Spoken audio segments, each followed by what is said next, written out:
मैं झुकेगा नहीं।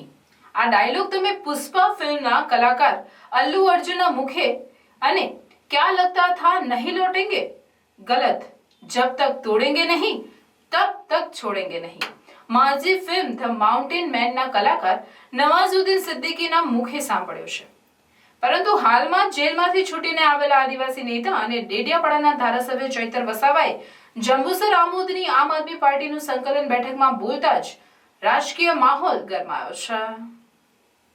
ડેડિયાપાડાના ધારાસભ્ય ચૈતર વસાવાના સમર્થનમાં નેત્રંગ ખાતે જાહેર સભા યોજી દિલ્હીના મુખ્યમંત્રી અરવિંદ કેજરીવાલે ભરૂચ લોકસભાના ઉમેદવાર તરીકે ચૈતર વસાવાના નામની જાહેરાત કર્યા બાદ જાણે ભરૂચ લોકસભા બેઠક પર રાજકીય માહોલ ગરમાયો છે।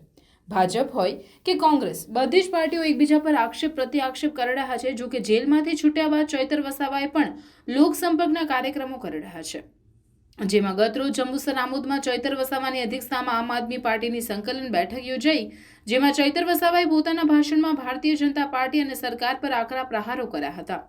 જેમાં ચૈતર વસાવાએ પુષ્પરાજ ફિલ્મનો ડાયલોગ ઝંડુ સમજ કે રખા હૈ ક્યા, ચૈતર વસાવા હૈ કભી ઝુકેગા નહીં અને માંઝી ધ માઉન્ટેન મેનનો ડાયલોગ ક્યા લગતા થા નહીં લौटेंगे જબ તક તોડેંગે નહીં તબ તક છોડેંગે નહીં બોલતા જ સભામાં ઉપસ્થિત લોકોમાં બૂમો પાડીને સભાને ગજવી મૂકી હતી।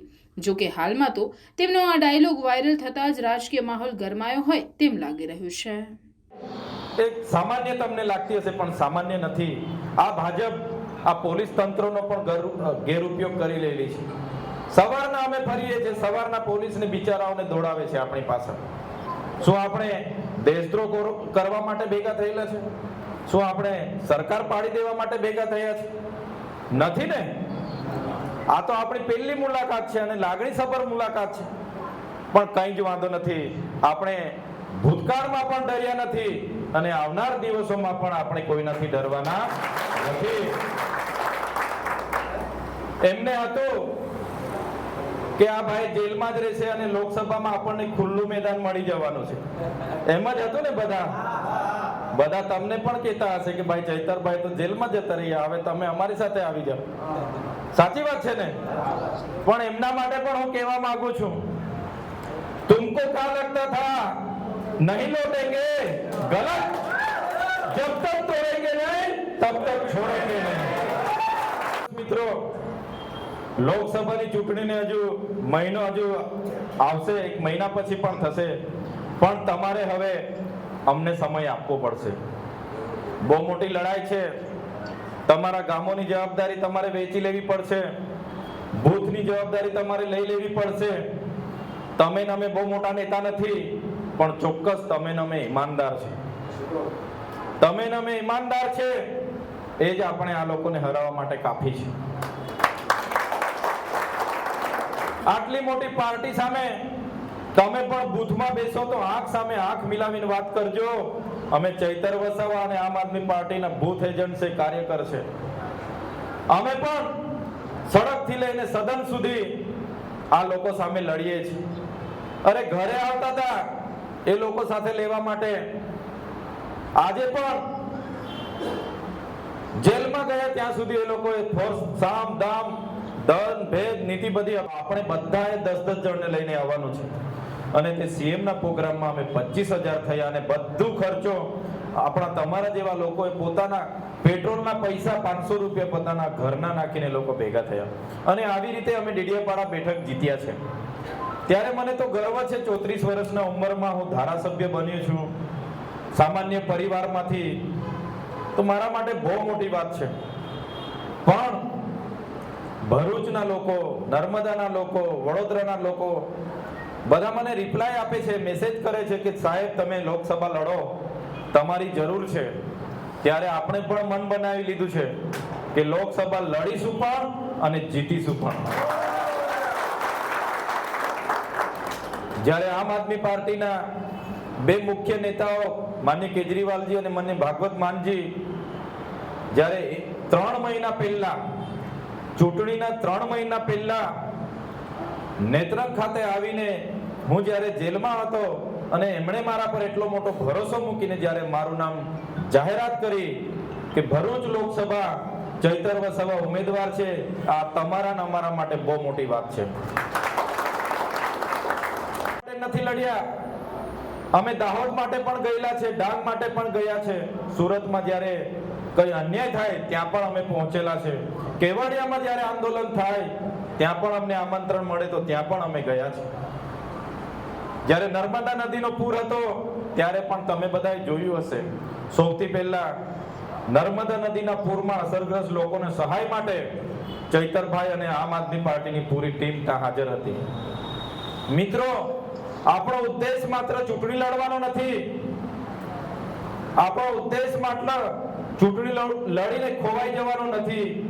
આપણો હેતુ આવનારા ભવિષ્ય પેઢીના બાળકોને સારું શિક્ષણ મળે, આપણા ખેડૂતોને સારા ભાવ મળે, નેશનલ હાઈવેમાં, નહેરોમાં, હાઈ ટેન્શન લાઈનોમાં જેમની જમીનો ગઈ છે એમને પૂરું વળતર મળે, મહિલાઓને ન્યાય મળે, આપણા છોકરાઓ જ્યારે ભણી ગણીને જ્યારે સરકારી નોકરીનું સપના જોઈએ છે, પરીક્ષા આપવા જાય છે, ત્યારે જે પેપરો ફોડી દેવામાં આવે છે એમની સામેની આપણી લડાઈ છે. આજે ડેડિયાપાડામાંથી ક્રાંતિની શરૂઆત થઈ છે. ડેડિયાપાડા, હું તમારા જેવા સામાન્ય પરિવારમાંથી આવું છું. મારા ઘરમાં ભૂતકાળમાં મારા પપ્પા, મારા દાદા કે પરદાદા કોઈ રાજકારણમાં નહોતા. મેં પણ રાજકારણમાં નહોતો. તમે બધા જાણો છો, હું પોતે ખેતીવાડી અધિકારી હતો, મારા ઘરના નર્સ હતા, આંગણવાડીમાં હતા. પછી મેં જોયું કે આઝાદીના આટલા વર્ષો પછી પણ જ્યારે આપણા લોકો સાથે અન્યાય થતો હોય તો મેં વિચાર્યું કે હું તો આજે વિસ્તરણ અધિકારી છું, કાલે ટીડીઓ પણ બની જઈશ.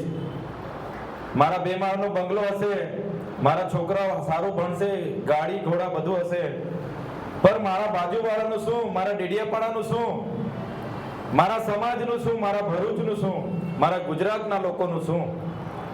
પછી મેં નક્કી કર્યું, મેં રાજીનામું આપીને મેં જાહેર જીવનમાં આવ્યો. મિત્રો, ત્યારે સપનામાં મેં નહોતું વિચાર્યું કે મેં માત્ર 34 વર્ષની ઉંમરમાં ધારાસભ્ય બનીશ. પણ ડેડિયાપાડાના લોકોએ, એ પહાડ વિસ્તારોમાં રહેનાર લોકોએ, એ આદિવાસી લોકોએ, જંગલમાં રહેનાર, ભરૂચ, અંકલેશ્વર, દહેજ, પાલેજ, વિલાયત, આ એટલા માટે થયો કે તમે ને અમે બધા મનસુખ વસાવા હોય, આપણા સ્થાનિક બીજા નેતાઓ હોય, બધાને આપણે વિધાનસભામાં પણ મોકલેલા છે, લોકસભામાં પણ મોકલેલા છે, રાજ્યસભામાં પણ ગયેલા છે. પછી પણ જ્યારે આપણા લોકો સાથે આજે પણ અન્યાય થઈ રહેલો છે ત્યારે આ નાના ચૈતર વસાવાને આજે લોકો સ્વીકારે છે. અને તમે બધા જે બૂમ મારી એક જ ચાલે, ચૈતરભાઈ ચાલે, જે તમે નામે નથી ગીત બનાવ્યું, લોકો અને છોકરાઓ, નાના નાના છોકરાઓ આ ગીતો બનાવે છે. એ લોકો ગામડે ગામડે કહે છે કે ચૈતરભાઈ જે ધારાસભ્ય બન્યા છે એમની કામગીરી લોકોને ગમે છે, હું મારા વખાણ કરીશ તો ખરાબ લાગશે. પણ મિત્રો, હું ધારાસભ્ય બન્યા પછી એક પણ દિવસ મારા ઘરે મેં આરામ નથી કર્યો. એક પણ દિવસ ઘરે બેસીને ફાકા ફોજદારી મેં નથી કરી.